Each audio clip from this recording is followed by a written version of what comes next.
What's up, everyone? I'm just jumping into the beginning of this podcast to let you know that I just set up the Amazon.com portal at Everydaydetox.org. So if you visit us first before making an Amazon.com purchase and you click the link on the right-hand side to take you to Amazon, any purchase that you make, Amazon will support this podcast. So whatever it is, related, unrelated, maybe you're buying books that we mentioned in the podcast. Maybe you're getting fermentation supplies. Maybe you're getting kettlebells. But whatever you're getting, support this podcast. Visit us first. Click through our portal. We greatly appreciate it. And let's jump right into this podcast now. Okay, hello. Here we are again. Welcome to another podcast.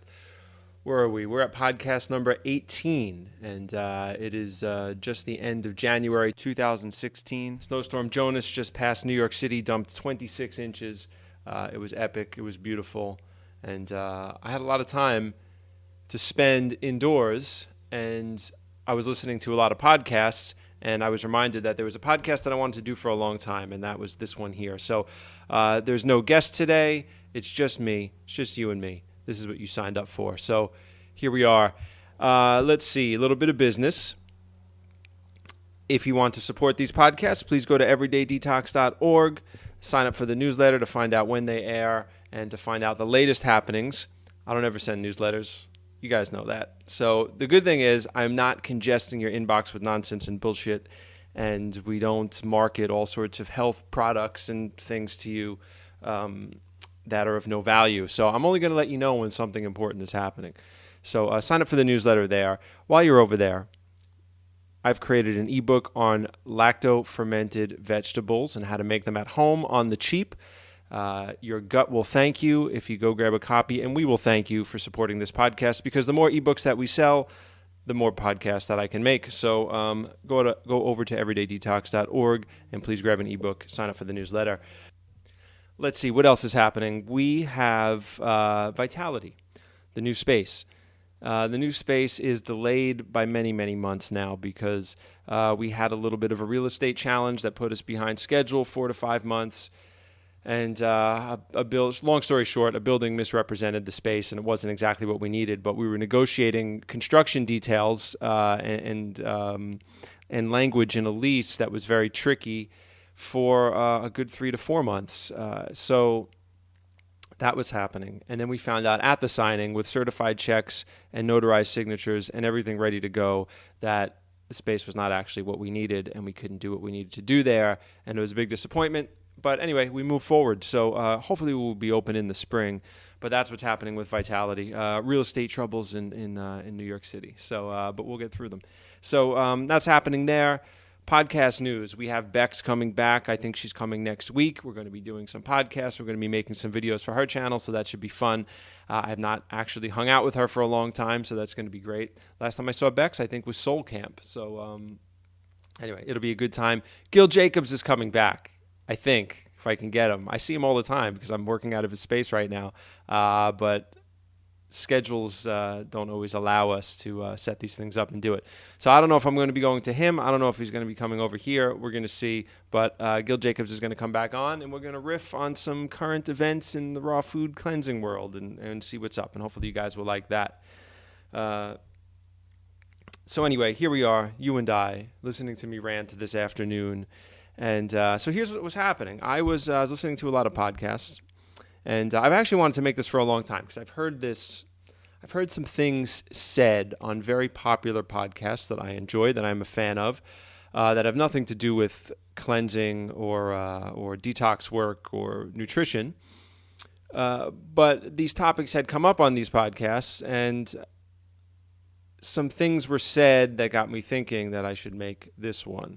The latest one was I was listening to the Joe Rogan podcast this past weekend during the snowstorm, and he had the filmmakers from Cowspiracy on his podcast. And if you don't know what Cowspiracy is a film that shows the connection between greenhouse gases and environmental destruction and cattle farming, even grass-fed free-range cattle farming. So and they targeted their inquiries of this documentary at a lot of the major environmental organizations that are trying to fight global warming and trying to raise awareness around these things and are focusing primarily on cars and things like that, when the truth is a majority of what's destroying rainforest and emitting a lot of greenhouse gases is cattle farming and animal agriculture. So they did a great job with the documentary, and Joe had them on his podcast.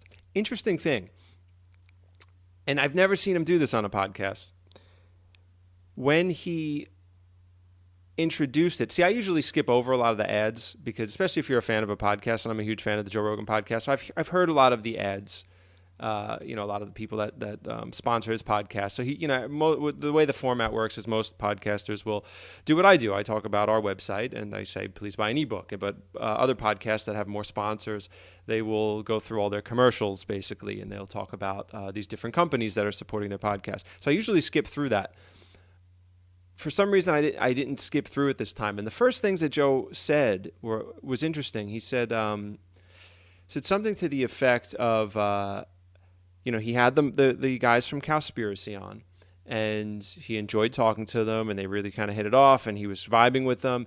But somebody from the meat and dairy industry, I don't know if they were lawyers, I don't know who exactly reached out to him, but I don't know. Because he does it live. That's probably why I was hearing a recording, and maybe he recorded the intro afterwards. But somehow they knew what the podcast was about, and they complained in some way to him. So he basically prefaced it, and he said, well, apparently some of their facts were off. Now, I don't know if their facts are off or not. I don't know if they goofed up a fact or two or three. But I do remember them saying in the podcast, which is interesting, that they, when they knew they were getting picked up by Netflix and when the film started getting more exposure, they really triple checked all their information. So I don't know if a couple of the facts are wrong or right, or I don't know what that drama is, but it's interesting that Joe mentioned that. And he also mentioned, he just kind of very quickly said, and I didn't have an opposing point of view on, but anyway, here we are with the podcast. I enjoyed hanging out with these guys. And the podcast was great. But I thought it was really interesting that he prefaced it with that, because it's not like a debate format or something like that. It's Joe Rogan's podcast. It's his freedom of speech. And it's just, he has guests on. They say whatever they want to say. He says what he wants to say back. We all listen to it, and everybody's happy, and we enjoy it. And that's the way that it works. I don't understand what this idea of needing an opposing viewpoint is. I mean, I listen to stuff on his podcast, on other podcasts, where people are talking things nutritionally that I don't agree with, or I think are wrong, or that are controversial. But there's never any demand that person that's giving the interview or creating the content need to have an opposing view on it. I mean, there might be some behind-the-scenes discussion about that, or stuff in forums or whatever, but it's not a requirement. So I don't know why Joe was sort of not really apologizing for it, but I don't even know why he gave it any notice. I mean, that's not the format of his show. It's not a debate. I don't know why he gave it any attention at all. Probably because he was afraid of getting sued. I mean, they sued Oprah. I don't know if anybody remembers when Howard Lyman was on an episode of Oprah. Man, maybe it was like 10 years ago. And they really, they took her around. I mean, I remember she had to film her show, I think in Texas. I think it was in Texas. She had to film the program in Texas because she had court dates that she had to appear in Texas because she was taken to court. And I believe it was because not only the whole show, but she said something to the effect of, I am never eating another hamburger again. And they took her to court over that. That is insane to me that actually happens. It's her freedom of speech. She could not eat what she wants. She could say she's not going to eat what she wants. She could say she's not going to eat it and eat it anyway. Whatever. We're making noises with our food holes. What does it matter? How can somebody do that? Just because Oprah's successful and she has a lot of reach, she has to be taken to court over something like that? Anyway, it's insane. Joe probably had similar concerns. It's amazing that they reached out to him just for talking about something like that. I mean, I understand it hurts their industry, but I don't know. We'll see. Anyway, so those of you that don't know who Joe Rogan is, I always assume a lot of people do. I think more men than women do, because his podcast is a little more focused on, it's focused on a lot of things, but there's a lot of like MMA stuff in there because he's an MMA commentator. Joe Rogan's a comedian. He's an MMA commentator. He's a television show host. He used to host that show Fear Factor. That's what I always remembered him from that show Fear Factor. And that show, if you don't know what that show was, when was that? I think it was on in the 90s, right? It may have still been even going on in the 2000s. I'm not sure. I haven't owned a television for a long time. So that show, there was always, basically the premise was there were people and there was like a competition and they were having to get over fears or do things that, can cause fear. So one would be something that was like quote unquote dangerous or at least scary. Like it might be having something to do with heights, like bungee jumping or something like that. And then there was always a gross element, and the gross element, it could be like, I remember people had to like lay in a big cage of bugs and like these big cockroaches would crawl on them and things like that. Then I remember it got grosser and grosser and grosser where they would have to like drink things and do things. And from what I understand, the thing that really just kind of killed that show was they did an episode, and I think there were twins on it. It was like twins competing with each other. I have to go back and look at this, but this is so insane. So these twins were competing with each other. I don't remember what the challenges were. I don't remember like what the scary stuff was or what the physical challenges were. But then there was a thing where they had to guzzle, like chug down, and I think there was a clock on it. They had to do it quickly. Donkey urine and donkey semen. And it was like a lot. It was like a big glass of this stuff. And there were these guys and girls chugging that shit down, and it's just fucking crazy. Anyway, I think they pushed it too far, and that's how that show got killed. And yeah, so Fear Factor. But anyway, that was a long time ago. So he's a comedian, UFC commentator, and he has this epic and amazing podcast that I'm a huge fan of. So I was listening to this podcast, and the one with the Cowspiracy people on, and Joe was one of the documentary filmmakers made a comment about eating a plant-based diet, eating lots of vegetables, and sort of going through a cleansing process and like shitting his brains out. And he's like, well, when all that like stuff is like just flushing out of your body and you're feeling amazing because you're not eating meat anymore. There was a conversation going on like that. And Joe was surprised, and he said, whoa, hold on a second. He said, that's a myth. Like we don't hold pounds of waste in our intestine. We're not all caked up inside. That's a myth. If that were the case, we would all be dead. We would actually die. So he said something to that effect. And I thought, oh man, Joe doesn't know about this stuff. He still thinks it's a myth. And now with the power of the internet, we actually know it's not a myth. And we know that people do hold waste inside their bodies. As a colonic therapist, I've known this for 15 years because I would see these things. But in the early days of colonic therapy, we would see them, and then the books that we had to learn from were like these weird, old, obscure, wacky health food books. And you would see these sort of these charts of like sketches of what impacted fecal material looked like and things like that. And you would see this, and it looked fake. It looked like someone's imagination. It just like somebody made it up. So it wasn't very strong evidence for someone that had never heard of things like this. But we would see it. You can see people coming in for treatments, and some of them would have shelf gut, especially the high protein eating bodybuilders.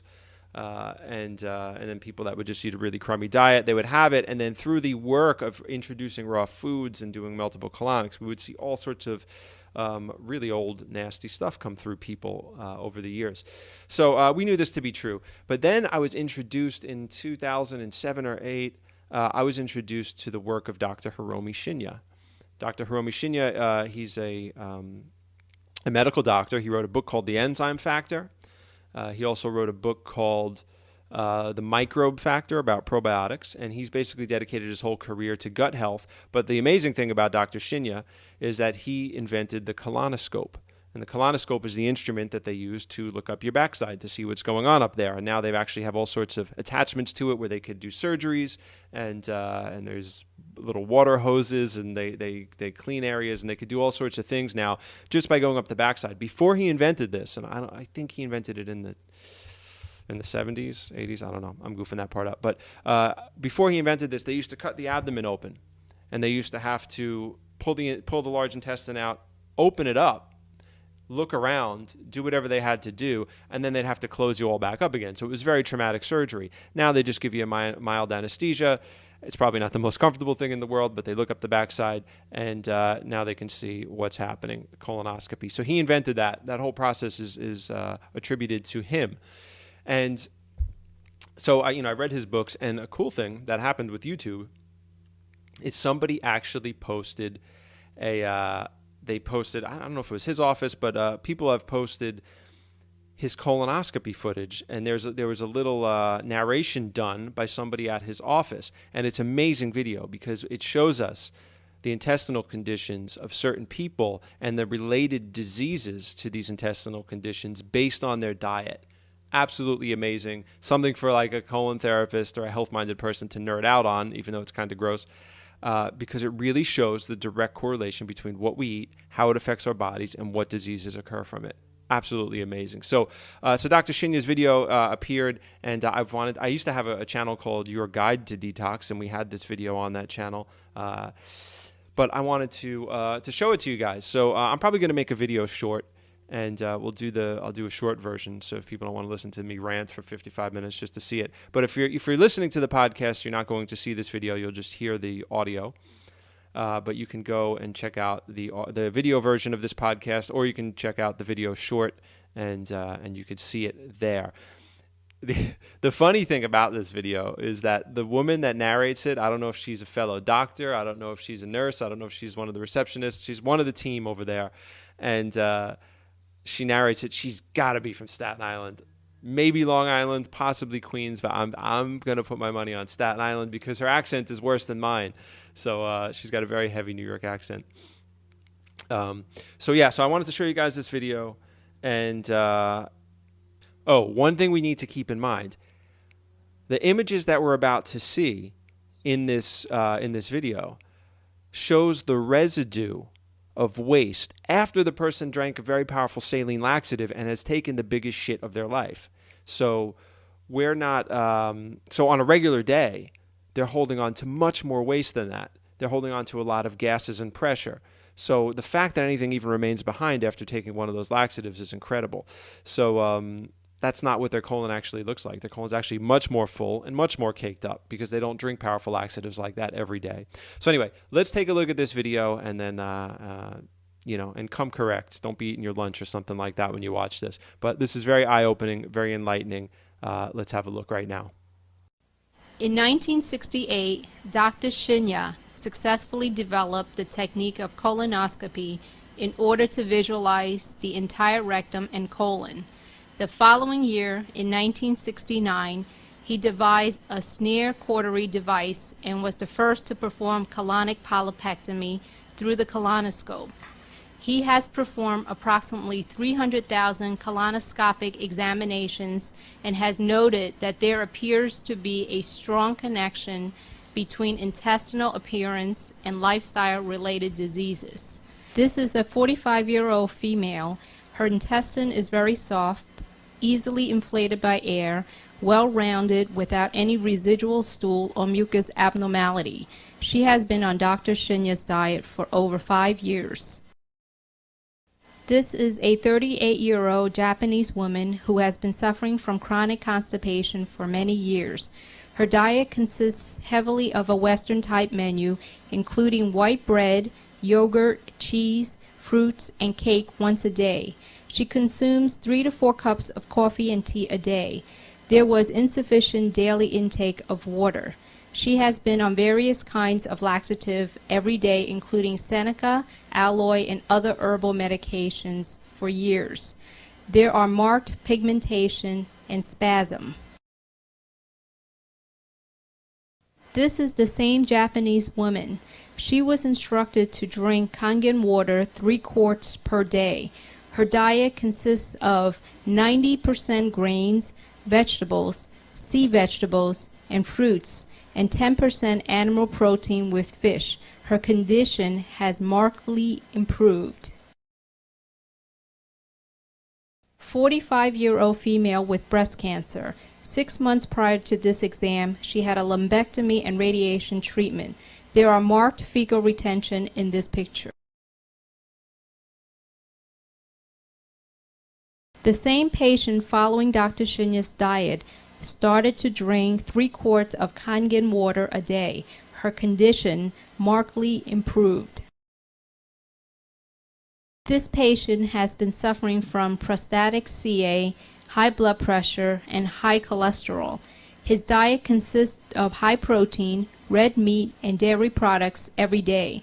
His colon shows narrowing and some diverticular disease and fecal retention in each segment of the colon. Same patient after prostate cancer surgery. He was placed on Dr. Shinya's healthy diet program. Although the colon revealed marked diverticular disease, his colonic appearance has improved. There is no evidence of stool retention or narrowing of the colon. This 62-year-old male had been on a typical American diet with daily consumption of red meat, milk, and cheese. This picture shows multiple diverticular openings with impacted fecal matter. He had advanced heart disease, markedly enlarged prostate, and arthritis of the legs and fingers.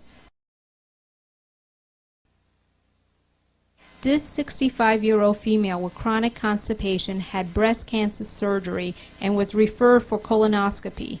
Examination showed marked stool retention in many areas of the colon despite 2 days of preparation.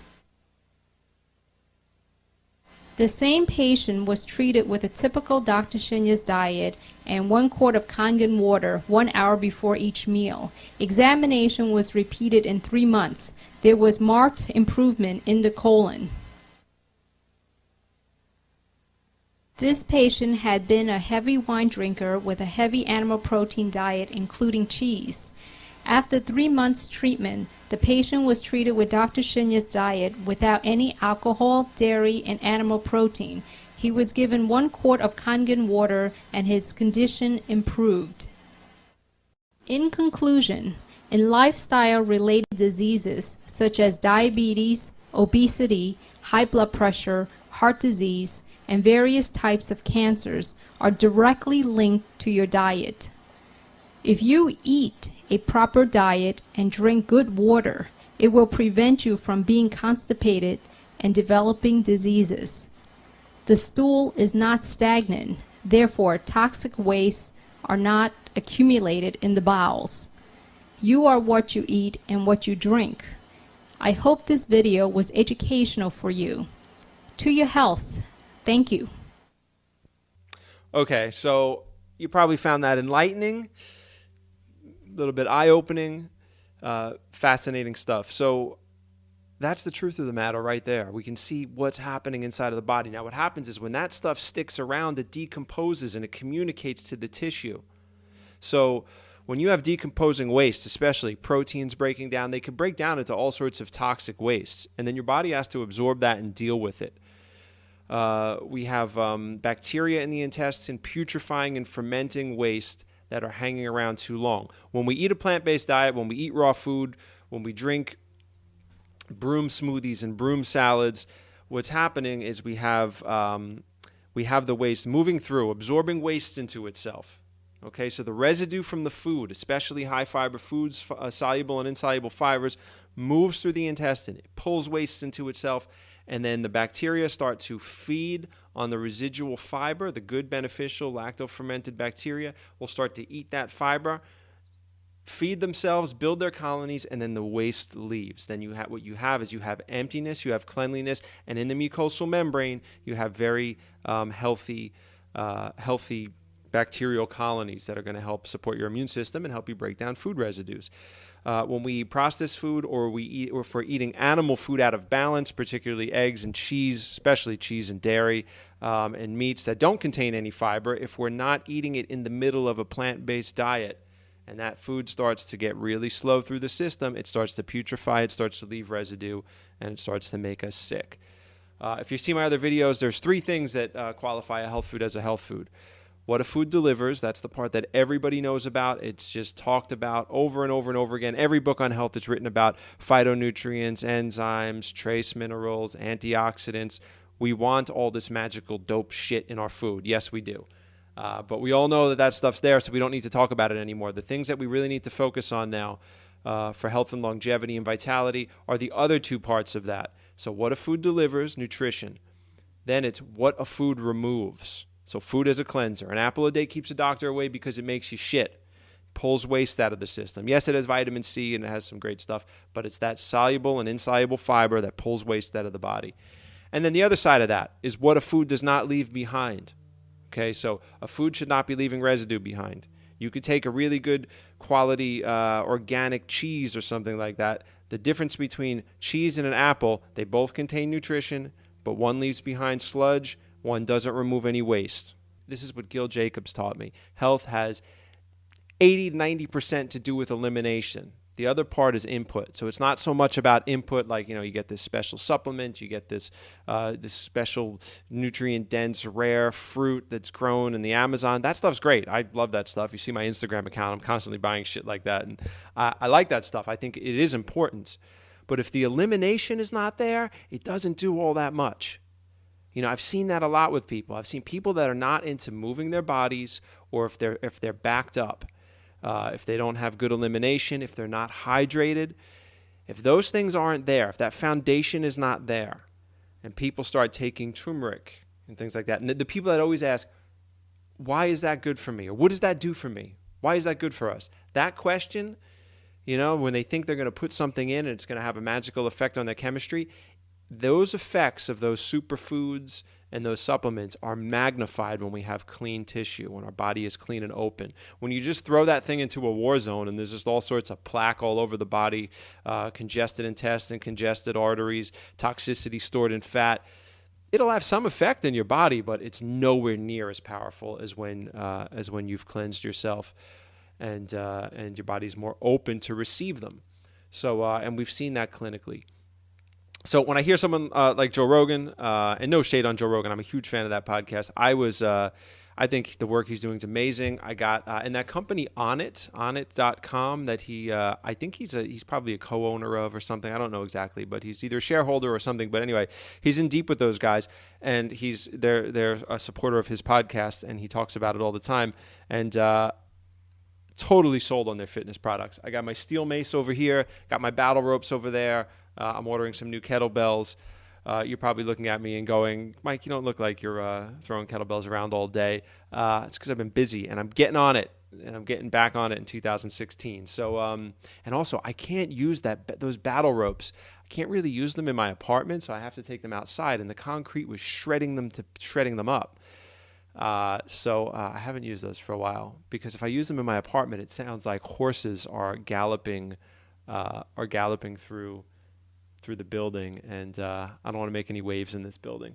So anyway, Joe Rogan has tremendous reach. So when I hear something like that, like I immediately want to jump in. I'm listening to the podcast, and I'm like, no, I want to say my piece. But obviously, I'm not there, and I can't do that. So not trying to throw shade on Joe. Obviously, like I said, I'm a huge fan, but he wasn't aware of that, and he said that he expressed that to I don't know how many, millions of people listen to that podcast. So as you guys know of me, I'm always trying to validate the cleansing life and the importance of detox work. So I just wanted to speak about that. I was just reminded also of something I'd heard on a podcast. It was the Joe Rogan podcast as well.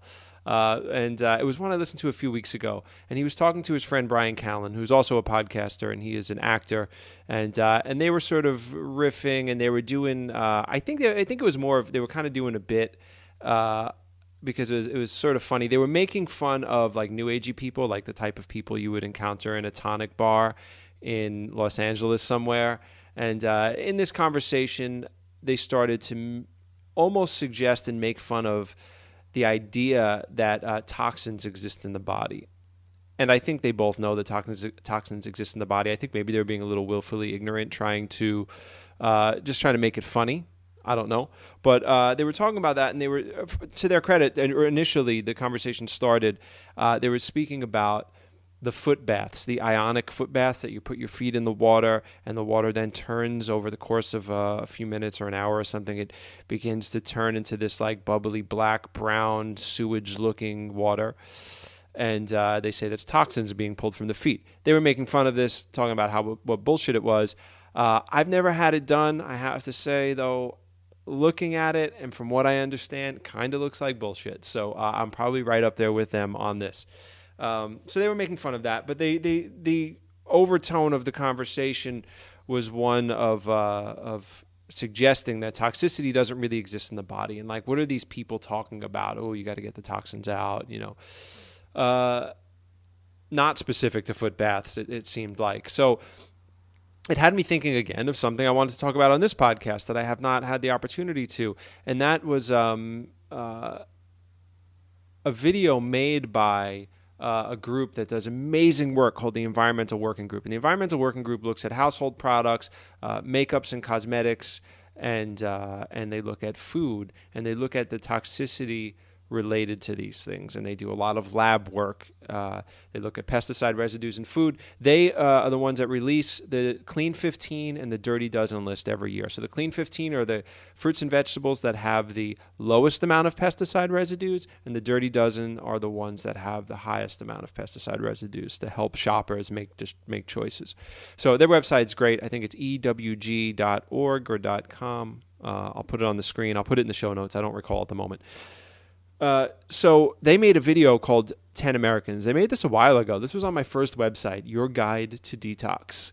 So that was on that. I remember, that was like in 2006 or 7. I put that website up. Ken Cook I believe he is the director or the head or somebody in the organization. He was giving a presentation about these 10 Americans that had their blood tested for different carcinogenic and toxic industrial chemicals that we find in the food supply and that we find in industry, in our air and water systems from industry. So he made this video, and it was fascinating because they took these 10 people, they took blood samples, they tested for, I forgot, I had show notes, I don't know where they went, but they tested for a few hundred, and the people tested positive for like 2/3 of these toxic chemicals. And he's leading up to it in this video as he's explaining the process of how they did this. And he's saying, we know that these 10 Americans did not have exposure to this through the water they drank. We know it for a fact. We know that it did not come from the air that they were breathing. So I'm sitting there and I'm thinking, when I first saw this, and I'm like, how do they know that? Like, where do these people live that it's so clean and pure that they know it didn't come from food or water or any of these things? I'm like, where are they? In Vilcabamba, Ecuador or something? And they're saying, we know that it wasn't from this. We know that it wasn't from the air that they were breathing. We know that it wasn't from the water they drank. We know it wasn't from the food that they ate. And the big reveal in this is that these 10 Americans were not even born yet. And one of them was the unborn child of Ken Cook that took part in this experiment. And they took umbilical cord blood and they tested it for these chemicals to see what was present. So these embryos, these unborn children already had hundreds of toxic chemicals that don't exist in nature, that they're all man-made toxic chemicals. They already existed in their bodies, in their bloodstream. A fascinating thing about this is some of those chemicals had been outlawed and not in use already for 30 years. 30 years before the child was conceived, and these chemicals are still there. So we inherit the toxicity of our parents. Anyway, toxicity exists. And I hope this podcast wasn't a downer. It's more about awareness, and it was more about responding to some of the things I heard on other podcasts. But anyway, thank you guys for hanging out with me and listening to this. I'll put all the links in the show notes, on the YouTube link and in the podcast show notes. You can find us on iTunes. We also release these on YouTube. And thanks for listening. Please go to everydaydetox.org. Sign up for the newsletter. Find out when cool shit's going to happen. I'll let you guys know. And until the next time, thanks for joining. I'll see you guys then.